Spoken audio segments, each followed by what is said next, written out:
మన మర్రి golden diamonds లో ఎంత పెద్ద డిజైనర్ నెక్లెస్ అయినా ఎటువంటి మేకింగ్ ఛార్జీలు లేకుండా కేవలం 9% VA మాత్రమే. Marri golden diamonds, the honest jeweller, Kukatpally, Hyderabad. అనేక ఆరోపణలు, అనేక ప్రత్యారోపణలు సోషల్ మీడియా వేదికగా కొనసాగుతున్నటువంటి నేపథ్యంలో గవర్నర్ పాత్ర మరొకసారి కీలకంగా నిలిచింది.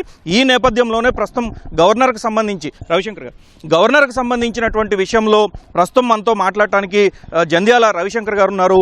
రవిశంకర్ గారు గతంలో ఉమ్మడి ఆంధ్రప్రదేశ్కి సంబంధించినటువంటి అసెంబ్లీ స్పీకర్కి సలహాదారుగా, ప్రస్తుతం ఆంధ్రప్రదేశ్ తెలంగాణకు సంబంధించినటువంటి అసెంబ్లీ స్పీకర్లకు రాజ్యాంగపరమైనటువంటి అంశాల్లో సలహాదారుగా ఉన్నారు. రవిశంకర్ గారు చెప్పండి, ఈరోజు తమిళనాడులో నెలకొన్నటువంటి పరిస్థితుల్లో రాజ్యాంగం ఏ విధంగా వ్యవహరిస్తుంది, రాజ్యాంగం ఏం చెప్తుంది, సంఖ్యాబలము అదేవిధంగా సంఖ్యాబలాన్ని నిరూపించుకోవడానికి ఉన్నటువంటి మార్గాలు ఏం చెప్తున్నాయి? ఇప్పుడు ఇవాళ మనకు జరుగుతున్న పరిణామాల్లో మిగిలిన వాళ్ళు సిపిఐ, సిపిఎం, తర్వాత సివికే, ఈ పార్టీలన్నీ కూడా అతనికి కనుక సపోర్ట్ చేస్తే కాంగ్రెస్తో పాటు ఆల్రెడీ అతనికి 107+5 112 అయినాయి. ఇవి దీంతో దాదాపు 118 అయిపోతుంది. కానీ లెక్క ప్రకారము అతను 234 నంబరు, అంటే 233 లెక్క. 233లో సగం వేసుకుని అతనికి ఇవాళ దాదాపుగా 116 సరిపోతాయి. 117తో అంటే మ్యాక్సిమం, అది ఎనీ ఫ్రాక్షన్ ఈజ్ 1 కాబట్టి అతను 117 పూర్తిగా సరిపోతుంది. 118 కూడా అవసరం లేదు. ఒక్కసారి నేను ఫ్లోర్ టెస్ట్కి పిలిచిన తర్వాత ఎప్పుడైనా కానీ రాజ్యాంగంలో ఇది పవర్ కారిడార్స్లో ఇది బలము ప్రూవ్ చేసుకోరు. ఇది ఖచ్చితంగా ఫ్లోర్ ఆఫ్ ది హౌస్లో మాత్రమే ప్రూవ్ చేసుకోవాలి. అందుకనే విజయ్ గారు కనుక ఫస్ట్లో ఆయన ఒక్కడే వెళ్ళి నేను సింగిల్ లార్జెస్ట్ పార్టీ అని నాకు ఛాన్స్ ఇవ్వండి అని అడుగున్నట్టయితే వెంటనే ఇచ్చి ఉండేవాళ్ళు. కాంగ్రెస్ పార్టీని కలిపి ఆ నెంబర్ తీసుకుని వెళ్ళారు కాబట్టి ఆయన 118 తీసుకురా అని చెప్పారు. అదే కనుక ఆయన సింగిల్ లార్జెస్ట్ పార్టీ నేను రుజువు చేసుకుంటానంటే ఖచ్చితంగా టైం ఇవ్వాల్సి వచ్చేది. కాబట్టి మిగిలిన వాళ్ళని మాస్టర్ చేసుకునేవాళ్ళు. ఎనీవే వాళ్ళిద్దరూ పాలిట్ బ్యూరో మీటింగ్ అని కమ్యూనిస్ట్ పార్టీలు పాలిట్ బ్యూరో మీటింగ్ శుక్రవారం పెట్టుకుని తెలుసుకుంటాం అని చెప్పిన తర్వాత ఈ పార్టీతో కలుపుకుని ఇప్పుడు మిగిలిన పార్టీలు ఇవి దాదాపుగా డిఎంకే పార్టీకి భాగస్వామ్య పార్టీలుగా ఉన్నవే ఎర్లియర్.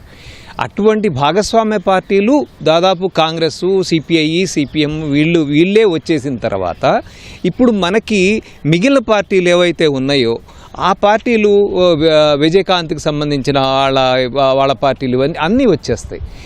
ఈ ఫ్లోర్ ఆఫ్ ది హౌస్లో ఒకసారి ప్రూవ్ చేసిన తర్వాత ఇక ఫ్లోర్ ఆఫ్ ది హౌస్లో నువ్వు ప్రూవ్ చేసుకో అని చెప్పి గవర్నర్ ఎప్పుడైతే పిలుస్తారో ఫస్ట్ ముఖ్యమంత్రిగా అతనికి ప్రమాణ స్వీకారం చేయించి తర్వాత ప్రోటెం స్పీకర్ని అపాయింట్ చేసుకుని ప్రోటెం స్పీకర్ అందరి చేత ప్రమాణ స్వీకారం చేయించాలి.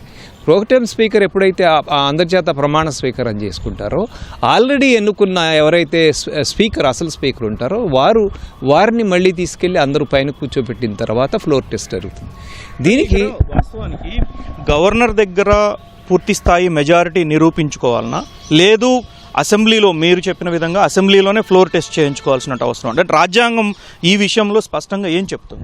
ఎస్ఆర్ బొమ్మాయి దగ్గర నుంచి మన ఎన్టీ రామారావు గారి కేసు వరకు గవర్నర్ ఆఫీస్కి, గవర్నర్ కారిడార్స్కి, పవర్ కారిడార్స్కి ఏ విధమైన అవకాశం కానీ ఏ విధమైన హక్కు కానీ లేదు. ఇది ఈ ఫ్లోర్లో మాత్రమే రుజువు చేసుకోవాల్సిన రైటు. ఇది ఫ్లోర్లో చేస్తేనే రైటు. అసలు గవర్నరు నీకు లెక్క లేదు అని లెటర్ని ధిక్కరించడం, రిటర్న్ చేయడం కూడా అతని తప్పు. నిజానికి అతను నువ్వు వచ్చిందా ఓకే నువ్వు ఫ్లోర్ టెస్ట్ చేయించుకో అని చెప్పి 48 గంటలు అయ్యి నువ్వు 14 రోజులు ఇవ్వద్దు మస్టర్ చేసుకోవడానికి, లేకపోతే హార్స్ ట్రేడింగ్ చేసుకోవడానికి కాదని కదా సుప్రీంకోర్టు మొదటి నుంచి చెప్పింది. 48 గంటలు ఇయ్యి, లేకపోతే 72 గంటలు తెచ్చుకో అని చెప్పాలి కదా. అట్లా చెప్పకుండా నువ్వు వెళ్ళిపో, నీకు ఇప్పుడు కాదు, నువ్వు మొత్తం 18 తెచ్చుకుంటే అసలు 18 తెచ్చుకోవడానికి అతను లెటర్ ఇచ్చినప్పుడే తెచ్చుకో అని అతను చెప్పినప్పుడే దాన్ని క్వశ్చన్ చేయాలి నువ్వెవర్రా అని. అతను గవర్నర్ చెప్పినటువంటి మాట ప్రకారం చూసుకున్నా, లేదు రాజ్యాంగ నిపుణులు మీలాంటి వాళ్ళు చెప్తున్నటువంటి మాట ప్రకారం చూసుకున్నా, ఎస్ఆర్ బొమ్మాయి కేసు ప్రత్యేకంగా ఇంత నెంబరు మ్యాజిక్ ఫిగర్ ఉంటే తప్ప గవర్నర్కు అవకాశం లేదు అని అంటున్నారు. కాబట్టి అసలు ఎస్ఆర్ బొమ్మాయికి సంబంధించినటువంటి తీర్పు ఏం చెప్తుంది? అసలు పవర్స్ ఆఫ్ గవర్నర్ అనేది రామేశ్వర ప్రసాద్ కానీ ఎస్ఆర్ బొమ్మాయి కానీ లేదా నబామ్ రేబియా కానీ గోవా ఇది కానీ వీటిల్లో ఏంటంటే గవర్నర్లకి ఇచ్చిన పవర్ ఏంటంటే ఫస్ట్ నువ్వు ప్రీ పోల్ అలయన్స్లో ఉన్న మొత్తం మెజారిటీ ఉన్న వాళ్ళని పిలవటం, సెకండు ఒక్క సింగిల్ లార్జెస్ట్ పార్టీని పిలవటము, థర్డు పోస్ట్ పోల్ అలయన్స్లో ప్రభుత్వంలో చేరటానికి ఒప్పుకున్న పార్టీలను కలుపుకుని చేరమని, ఫోర్త్ స్టేజ్ ఏంటంటే ప్రభుత్వంలో చేరకుండా అవుట్ సైడ్ ఇక్కడ ఫస్ట్ దానికి అవకాశం లేదు, సెకండ్ డైరెక్ట్గా నాకు ఫుల్ మెజారిటీ ఉంది నేనే సింగిల్ లార్జెస్ట్ పార్టీ అని వెళ్ళినప్పుడు అతన్ని ఆ రోజునే పిలవాల్సింది. అతన్ని పిలవకుండా లేదు అతనికి నువ్వు సింగిల్ లార్జెస్ట్ పార్టీని ఫస్ట్లో చెప్పాను నేను, ఆయన ద్వారా ఆయన 107 తీసుకెళ్ళి ఉన్నట్టయితే పిలవాల్సి వచ్చింది. అది పోనీ 112 తీసుకెళ్ళినప్పుడు సరే అయినా కూడా నువ్వు రుజువు చేసుకోవాలని ఆయన ముందు రుజువు చేసుకోకూడదు, లెటర్లలో రుజువు చేసుకోవాలి. లెటర్ సంతకాలు లెక్క పెట్టరు, లోపలికి వచ్చి హౌస్ లోపల మాత్రమే చేయాలి. గవర్నర్లకు అసలు ఆ రకమైన అధికారం లేదని ఎస్ఆర్ బొమ్మాయి తేల్చింది. ఇక్కడ గవర్నర్ తమిళనాడు గవర్నరు నిన్న చెప్పినటువంటి అధికారికంగా ఇచ్చినటువంటి ఒక మీడియా స్టేట్మెంట్లో 118 అంటే మ్యాజిక్ ఫిగర్తో కలిపినటువంటి వివరాలు ఇస్తే తాను వాటన్నిటిని పరిశీలించి తగిన నిర్ణయం తీసుకుంటాను అన్నట్లుగానే ప్రకటించారు. సో దాన్ని ఎట్లా చూస్తారు? అసలు తప్పండి అది. అసలు మ్యాజిక్ ఫిగర్ నువ్వెవరు చెప్పడానికి? అది వస్తుందో రాదో, నాకు 150 వస్తాయేమో లోపలికి వెళ్ళిన తర్వాత, మిగతా వాళ్ళందరూ వస్తారు. రేపొద్దున ఇందాక మనం అనుకున్నాం 234 కాదు 233 ఇవాళ 233 డివైడెడ్ బై 2 అయినప్పుడు మనకి 17 సరిపోతుంది అంటున్నాం. 17 సరిపోతుంది అంటున్నప్పుడు ఒకవేళ కనుక ఈ డిఎంకేలోనో ఎవరైనా ఏఐడిఎంకేలోనో 20 మంది అబ్సెంట్ అయ్యారు, 90కే వస్తుంది.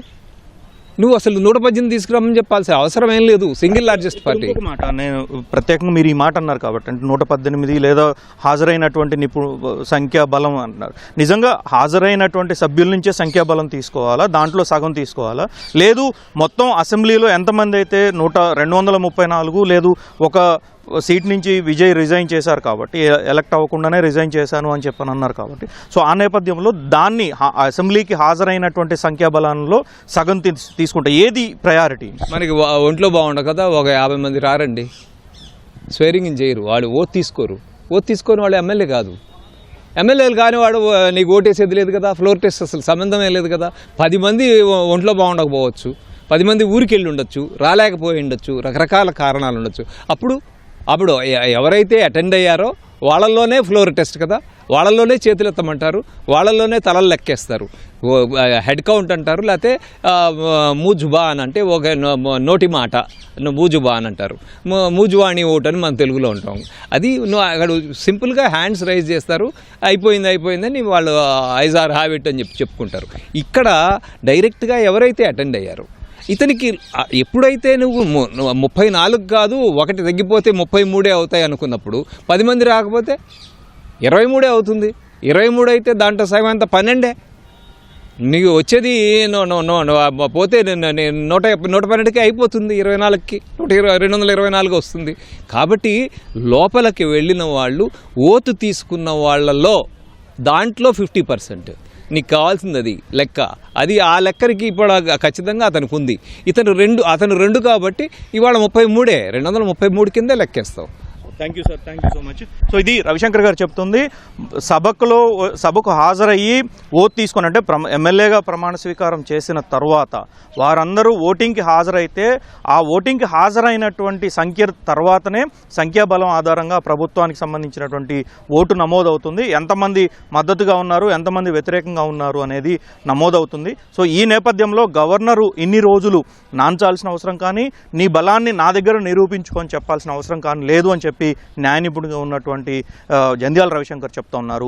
మరోవైపు రాజకీయ పరంగా కూడా ఇప్పటికే విజయ్కి దాదాపు 118 సంబంధించినటువంటి స్థానాల సంఖ్య ఇప్పటికే పూర్తయింది. కాబట్టి ఈరోజు తమిళనాడులో ఉన్నటువంటి పరిణామాలన్నిటికీ మరికొన్ని గంటల్లోనే ఈ అనిశ్చితికి తెరదించేటువంటి అవకాశాలు కనిపిస్తూ ఉన్నాయి. Over to studio.